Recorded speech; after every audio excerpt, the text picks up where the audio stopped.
In a quiet village nestled between rolling hills and a vast forest, there was a river that ran through the heart of the land. This river was unique. It never spoke. While other rivers babbled and sang their way through valleys, this river flowed silently, as if it had no voice at all. People called it the Silent River. At first, the villagers found it strange. They would visit the river, expecting the soothing sound of flowing water, but all they would hear was a gentle swish of leaves in the wind.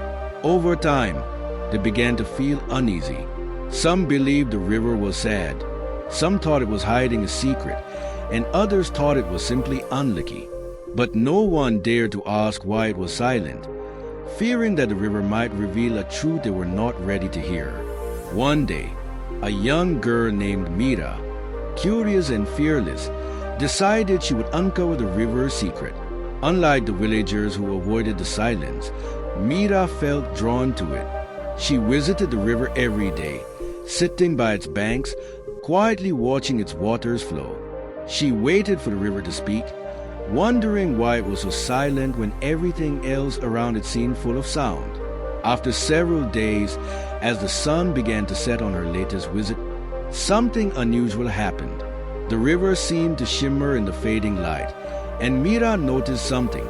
The water, the quiet, was moving with purpose. It wasn't just flowing, it was carving new paths, creating channels, and nourishing the land in ways that were hard to see at first. Mira sat quietly, observing, and then it hit her. The river wasn't silent because it had nothing to say. It was silent because it was busy doing its work. It didn't need to announce its purpose with words or sounds. Its actions spoke louder than any noise could. The trees around it flourished.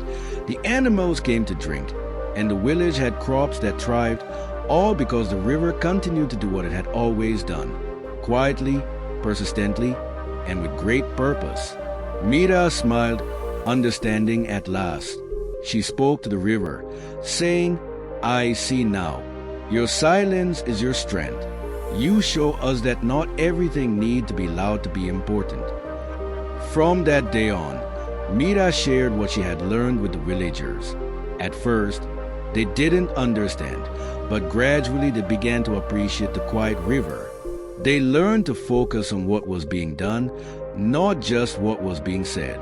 And as for the silent river, it continued to flow, creating life and beauty, showing that sometimes the most powerful things in the world don't need to make a sound, they simply need to be.